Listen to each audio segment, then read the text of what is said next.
update ng bayan, maasahan anumang panahon.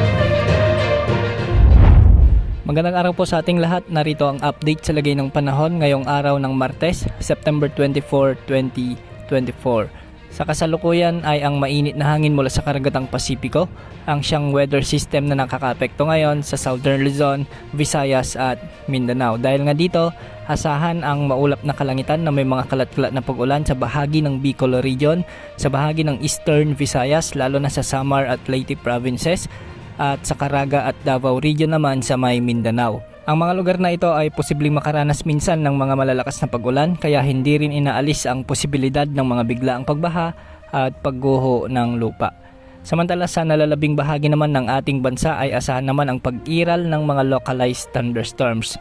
Unahin natin sa Luzon, pagsapit ng hapon o gabi, posible ang mga pag-ulan ngayon sa may Ilocos Region at kanlurang bahagi ng Cordillera Administrative Region. May mga kalat-kalat na pag-ulan din sa ilang bahagi ng Cagayan Valley at Central Luzon. Samantalang sa Metro Manila ay mababa ang tsansa ng pag-ulan sa umaga, ngunit pagsapit ng hapon o gabi ay posible na rin ang mga panakanakang pag-ulan dulot ng mga localized thunderstorms. Sa Mimaropa, asahan ang mga pag-ulan dulot ng localized thunderstorms lalo na sa northern at southern portion ng Palawan, sa may Occidental Mindoro at sa may Quezon Province. Sa Visayas, asahan din ang may kalakasang mga pag-ulan pagsapit ng hapon sa bahagi ng Aklan, Antique at Iloilo.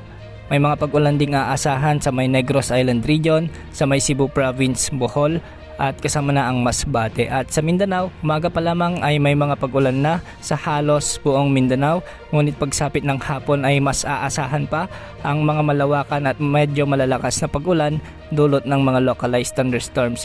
Asahan ang malalakas na pag-ulan sa bahagi ng Zamboanga Peninsula, sa may Caraga, Northern Mindanao, Soxargen, sa may Lanao Provinces at Sulu Archipelago.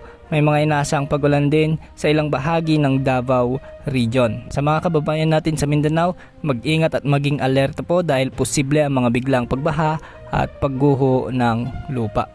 Samantala, wala naman tayong namomonitor na panibagong sama ng panahon na posibleng makaapekto sa ating bansa sa susunod na 24 hanggang 48 oras. Ngunit ayon sa inilabas ng Pag-asa na Tropical Cyclone Threat Potential Forecast, posibleng may mabuong sama ng panahon sa hilagang bahagi ng ating bansa. Ayon sa forecast nito, posibleng may mabuong LPA na may posibilidad ding maging bagyo at posible rin itong lumapit sa may extreme Northern Luzon sa susunod na linggo. Sa ngayon, patuloy natin itong babantayan dahil posible pa ang maraming pagbabago. Para naman sa mga kababayan nating mangingisda at may maliliit na sasakyang pandagat, wala pong nakatas na gale warning sa mga karagatang sakop ng ating bansa ngayon.